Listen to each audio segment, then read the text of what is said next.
The Word of God is alive and powerful, sharper than any two-edged sword, piercing even to the dividing asunder of the soul and spirit, and of the joints and the marrow, and is a critic of the thoughts and intents of the heart. All Scripture is God-breathed and is profitable for doctrine, for reproof, for correction, for instruction in righteousness, that the man of God might be mature, thoroughly furnished unto all good works. Study to show thyself approved unto God, a workman that needeth not to be ashamed, rightly dividing the word of truth. Habakkuk chapter 3, verses 17 and 18. Though the fig tree may not blossom, nor fruit be on the vines, though the labor of the olive may fail, and the fields yield no food, though the flock be cut off from the fold, and there be no herd in the stalls, yet I will rejoice in the Lord. I will joy in the God of my salvation. Therefore, do not worry, saying, what shall we eat? Or what shall we drink? Or what shall we wear?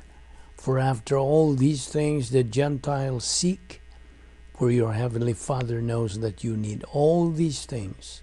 But seek first the kingdom of God and his righteousness, and all these things shall be added to you. Matthew 6, 31 to 33. The Lord is my shepherd, I shall not want. Psalm 23, verse 1.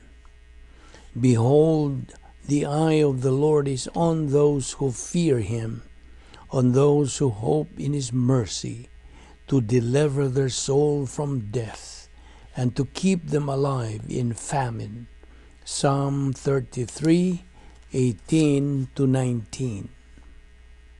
I will deliver you from all your uncleannesses.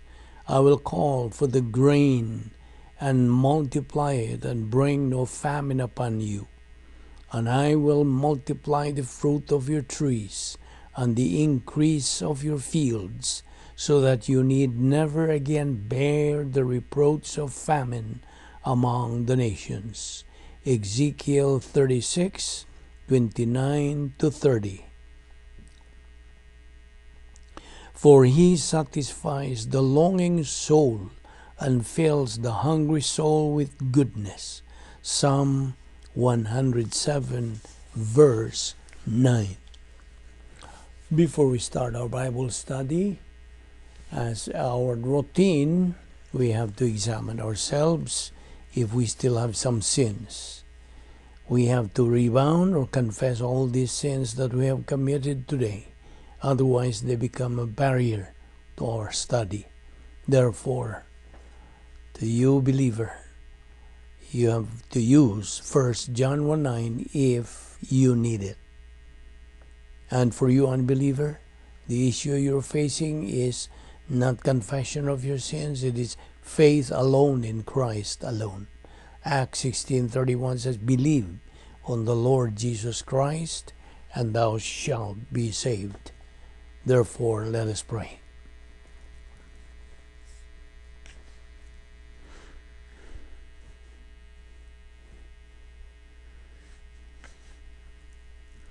Father, we are grateful to you for the privilege of assembly worship, and hence having the privilege of having fellowship with you and your word, which lives and remains forever.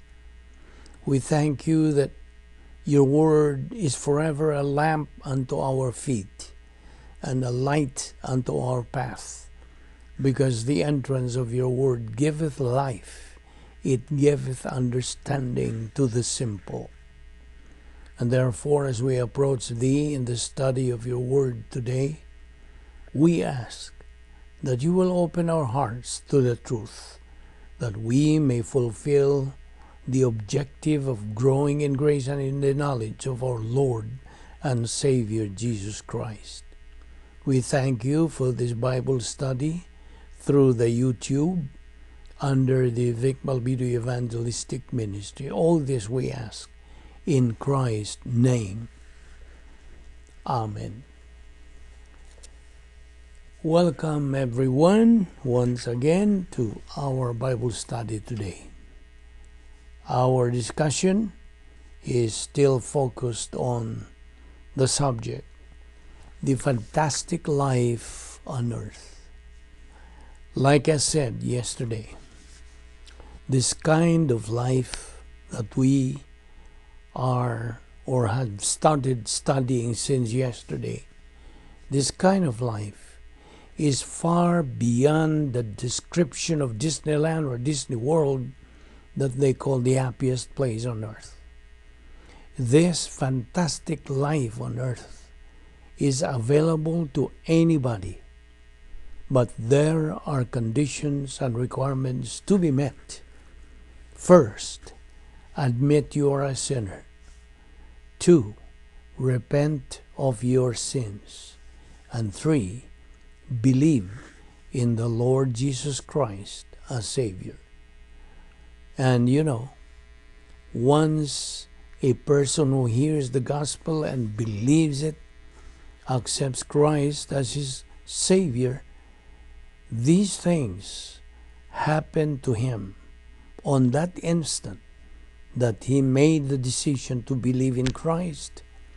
They become united with Christ forever through the baptism of the Holy Spirit. They have been imputed eternal life at the point of salvation. They have been imputed God's perfect righteousness, no longer condemned and judged, but justified. They are now children of God through faith in Christ. They become citizens of heaven, Philippians 3:20. Their names are written in the Lamb's book of eternal life, never to be blotted out. They are now called Christians, believers, and they are called the church, ecclesia, the called out ones, and they are now sealed by God, the Holy Spirit, and so on and so forth. These are some of the benefits that the believer has acquired at the moment of salvation.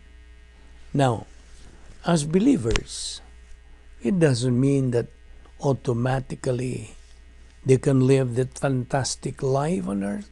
No. They have to comply and fulfill God's plan. That's why we have to study God's Word every day. So this will become, or it will sink in our mentality to learn the plan of God, the protocol plan of God. And once we fulfill the protocol plan of God, then we start to experience the life now becomes meaningful, purposeful, and with definition. Because you are now on the way to your success as a believer. That is, if you comply with God's Word, His mandate to let your soul grow up spiritually. 2 Peter 3:18, we should never forget this. This is God's mandate for every believer. But grow in grace and in the knowledge of our Lord and Savior Jesus Christ. How do we do this? By studying, learning, believing, and applying the Word of God in our life. Now, lest you forget, the slogan of our ministry is Operation SLBA. Study, learn, believe, apply the Word of God. And so we do this every day. So, that believer who is now doing and fulfilling God's mandate to grow in grace by studying God's Word, he now begins to live this most fantastic place on earth. Of course, this is how we title our discussion, The Fantastic Life on Earth. Now, so every person who has heard the gospel and responds to it positively believes in Christ as Savior. From that time on, then, the best for that believer is yet to come. Do you know why? Because he is delivered from God's wrath to come, the lake of fire. He is delivered. And besides, he becomes a child of God. And he now is provided by God his royal palace to stay, the operational divine dynasty, the fantastic life on earth. There are requirements, of course, like I said. Requirements have to be met to be able for that believer to grow in grace and fulfill the protocol plan of God. Well, the first requirement is routine. Second requirement is organized life. Third requirement, true scale of values. Fourth requirement, making good decisions from a position of strength. Fifth requirement is persistency, and the sixth is perseverance. So, may I ask you, what is residence in the operational divine dynasty? What does that mean? It means filling of the Holy Spirit and fellowship with God, fulfilling the protocol plan of God. What is the other name for the filling of the Holy Spirit? It is control of the Spirit. Now, you remember the 7 ministries of God, the Holy Spirit? There are 7. One is efficacious grace. Second, regeneration. Third, baptism of the Holy Spirit. Fourth, indwelling. Fifth, infilling. Sixth, sealing. And number 7, spiritual gifts. Open your Bible now to John chapter 15, verse 5. Because this describes the operational divine dynasty that believers reside. John 15:5 says, I am the vine, ye are the branches. He that abideth in me, and I in him, the same bringeth forth much fruit. For without me ye can do nothing. Now, okay, verse 6. If a man abide not in me, he is cast forth as a branch, and is withered, and men gather them, and cast them into the fire, and they are burned. Verse 7. If ye abide in me, and my words abide in you, ye shall ask what ye will, and it shall be done unto you. Verse 8, herein is my Father glorified, that ye bear much fruit, so shall ye be my disciples. Verse 9, as the Father hath loved me, so have I loved you. Continue ye in my love. And verse 10, if ye keep my commandments, ye shall abide in my love, even as I have kept my Father's commandments, and abide in his love. This is operational divine dynasty. This is the fantastic life inside the divine dynasty. Now, let's go back to chapter 5. I'm in chapter 15, verse 5.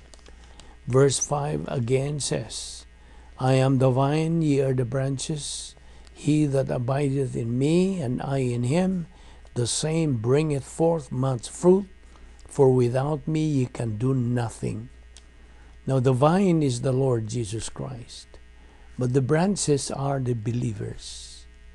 And it says, he that abideth in me and I in him. I in him is what we call the filling of the Holy Spirit.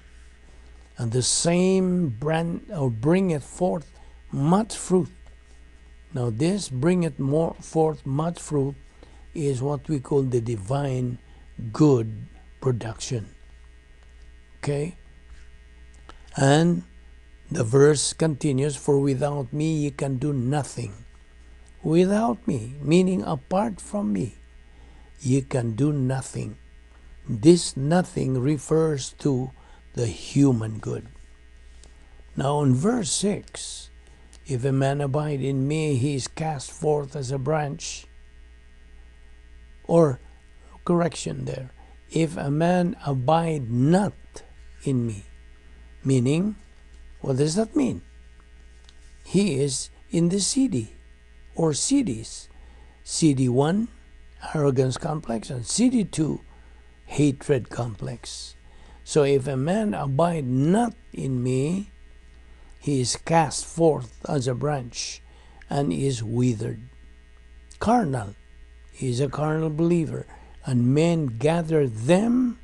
Them are the human good. Human good. Isaiah 64 says, remember that? Filthy rags. And so they are cast into the fire and they are burned. And then verse 7, if ye abide in me and my words abide in you, ye shall ask what ye will, and it shall be done unto you. So, verse 8, herein is my Father glorified, that ye bear much fruit. Now, bear much fruit there is the divine good. So shall ye be my disciples. And verse 9, as the Father hath loved me, so have I loved you. Continue ye in my love. Now underline that word love there, because that is the operational divine dynasphere. And also in verse 10, if ye keep my commandments, ye shall abide in my love. Love again is the operational divine dynasphere, otherwise called love complex. Now there are other names of the divine dynasphere, like for instance, protocol plan of God, the Christian way of life, love complex, God's power system, royal palace of believers. These are some of the names of the operational divine dynasphere where this is described as the fantastic life on earth. Verse 11, by the way, let's continue. These things have I spoken unto you, that my joy might remain in you, and that your joy might be full. Now, by the way, this joy here refers to inner happiness. And that your joy, inner happiness, might be full, perfect. Now, you see, there are three kinds of happiness. You remember? We have discussed this before. There are three kinds of happiness. Plus H, minus H, neutral H. And what is plus H? This is God's happiness. Minus H, man's kind of happiness. Material things are the basis for this. This happiness is based on material things, people, places, etc. But on the neutral H, this is applicable to a believer who has no doctrine, meaning he's carnal. So his happiness depends on material things, people, circumstances. So, we walk by faith, not by sight. That's the Word of God. Now, faith, as Hebrews 11:1 delineates, it says, faith is the substance of things hoped for, and the evidence of things not seen. Also in Romans 10:17, faith cometh by hearing, and hearing by the word of God. So, what is the basis of a believer's condition in heaven? If I will ask you. Okay? This is a review. What is the basis of a believer's condition in heaven? Number one, where did you reside after you got saved? Number two, what was your priority after you got saved? And number three, what were your decisions when you were still on earth? You see, as believers, we are supposed to live our lives as unto the Lord. Now, as a believer, what does it mean for you to die? Okay, let's touch a little bit on death and dying. As a believer, what does it mean for you to die? Are you afraid to die? Now, here are some points we are going to discuss. For a believer, to die is grace. Number two, the believer is absent in the body, face to face with the Lord. Number three, no more tears, no more sorrows, no more suffering, no more pain, no more death. The old things are passed away. Number four, the believer is waiting for resurrection body and rewards. Now, another question I would like to ask you. How do you as a believer see God? Do you see God? Or can you see God? Of course, through our naked eye, we cannot see God.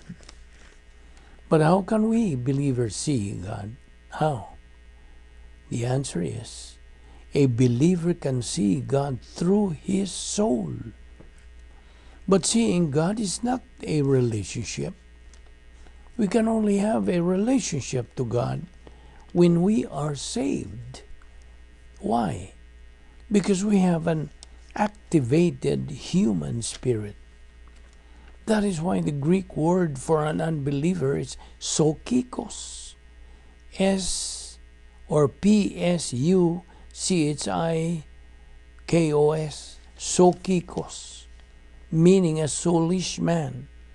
In other words, we can only perceive about God, but for an unbeliever, sokikos, God is not real to him. You know why? Because he has no activated human spirit, which makes him spiritually dead. Although he is physically alive, he is only a dichotomous, a natural man. But you as a believer, you are called trichotomous. You have body, soul, human spirit. Yes, there are a lot of people who say that they know God. But listen, it is not knowing only. It is having a personal relationship with God. That is why as believers, we know from His Word that we are now united with God. What do we mean by relationship? Well, relationship. You are connected. That's the second birth, relationship to God. So, this is what we are concentrating on that as believers. Our life is meaningful to God, of course, very important to God. Now, as we continue discussing on this, the fantastic life on earth, let's focus our attention on the life of our Lord Jesus Christ while He was here on His first advent. It was the Lord Jesus Christ who originally used this great power experiment. You remember? The great power experiment? And this experiment was proven to work. So we believers, the moment we reside in the operational divine dynasphere, this power, great power experiment, will definitely work. A person who believes in the Lord Jesus Christ becomes automatically a new species, a new creature. But it is tragic that a lot of believers do not know this power. They do not know that this power has to be decided, a decision to use this power. There are a lot of believers who do not know how to permanently use this power. Why? The reason is because they are negative. They are recalcitrant. They are lethargic. They don't have the desire to study God's Word. This is God's mandate. So if you're a believer and you don't follow that, then what did our Lord say? If you love me, study my Word. Grow with it. So, the Lord Jesus Christ is the creator of all these things. John 1:3 says, all things came into being through Him. And Colossians 1:16-17 also, because through Him all things were created. Now, while the Lord Jesus Christ was experiencing His passion, suffering at the cross, He was holding the universe. His deity held it. The miracles that our Lord performed were done through His deity. Now, question, what is omnipotence of God? What does it mean? Well, this means the omnipotence of the Godhead. God the Father, God the Son, God the Holy Spirit. That's the Godhead. Omni means all. Potens means power. So, He, the Godhead, is all powerful. Now, God's plan is perfect. Everything that happens in life is perfect. God is infinite and eternal. He exists eternally in 3 persons. Each person has exactly the same power and omnipotence. Another question, can God make or create a boulder, a stone that He cannot carry? Now this question is of course wrong. This is wrong. That very promise is already wrong. This question is in line with Satan's question. Can you turn the stone into bread? Now, going back to God's omnipotence. His omnipotence, His being all-powerful, cannot be separated from His holiness. Because His holiness is composed of justice, righteousness, and love. Satan tempted our Lord Jesus Christ to detour our Lord from God the Father's plan for Him.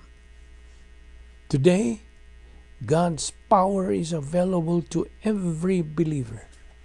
And this is grace. What includes this power? All of God's spiritual assets. Example, the 10 problem-solving devices. Grace apparatus for perception.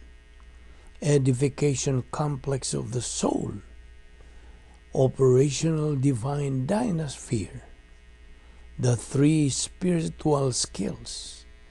You have the rebound, etc., the faith resort, life, and so on, and so forth. Now, when did this great power experiment start, if I will ask you? Well, reviewing the dispensations, you have the theocentric, meaning God-centered. The second is Christocentric, the Lord Jesus Christ-centered. And final destiny, the eschatological. Now, this power or great power experiment started during our Lord's virgin birth and ended when? At His resurrection. We will continue on this tomorrow, so don't forget to follow our study on this, because this is very, very important to our life as believers, how to live this fantastic life on earth. Let us pray. Friend, should you die right at this very moment, do you know for sure you will live forever for eternity in heaven or in hell? You see, the Bible, the Word of God tells us that you can know it for sure.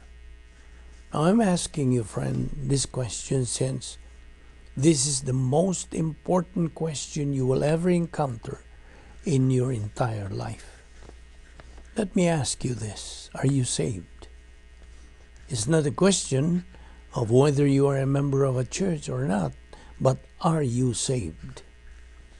It's not a question of whether you are living a decent, respectable, and honorable life, but are you saved? The Bible says we all need to be saved. My friend, for you to get saved, first of all, you have got to acknowledge the fact that you are a sinner. The Word of God says in Romans 3:10-12, there is none righteous, not even one. There is none who understands. There is none who seeks for God. All have turned aside. Together they have become useless. There is none who does good. There is not even one. Also in Romans 3:23, the Word of God says all have sinned and come short of the glory of God. Friend, it is because of your sins that you have come short of the glory of God, and that is the reason why you will never be able to meet the necessary requirements for you to be saved. Secondly, you must realize that someone loves you who in fact died for you. And He is the Lord Jesus Christ, who died at the cross for the purpose of paying for your sins, and who gave you the opportunity to get saved and be in heaven after you die.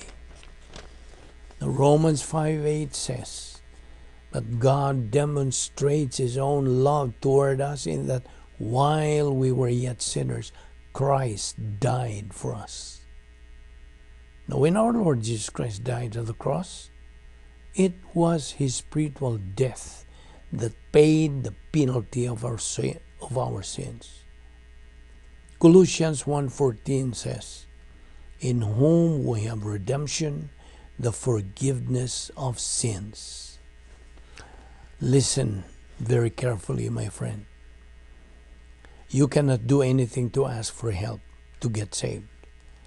The truth is, the Lord Jesus Christ has already paid it in full while He died on the cross. Before He died, He uttered the words, tetelestai, it is finished. That is in John 19:30. Now, He wants to give you a home in heaven. The gift of God, which is life without end, and this can only be found in our Lord Jesus Christ. Romans 6:23. My friend, listen to this. When Jesus saves you, it is eternal. It is forever. He didn't remain dead. He rose from the grave, and today He is alive, and now seated at the right hand of God the Father, interceding for all those who put their trust in Him. All you have to do is put your faith on the Lord Jesus Christ and let Him be your Savior, personal Savior. John 1:12 says, "But as many as received Him, to them He gave the right to become children of God, even to those who believe in His name." Yes, my friend, I just call you friend this time because you are yet an unbeliever. My friend, the Bible says you can be saved by faith alone in Jesus Christ alone. And there is no other means. And you cannot add anything to it. None. Ephesians 2:8 and 9 says, "We have been saved by grace through faith, that not of yourselves. It's a gift of God, not of works, lest anyone should boast." Listen, the only faith that can save you is your total trust in the Lord Jesus Christ. Therefore, believe on the Lord Jesus Christ, and thou shalt be saved. Let us pray. Heavenly Father, we thank you for that so great salvation. We thank you for sending to us your only begotten Son, and for becoming our substitute in paying for our sins. And now, as your children, we pray that you will guide us in our Christian life, that we may be able to attain our spiritual goal, which is spiritual maturity, the capacity stage, thus glorifying you to the maximum. Who deserves all the honor? You deserve all the honor, all the respect, all the love, all the adoration, all the worship, and all the praises. All these we ask in Christ's name. Amen.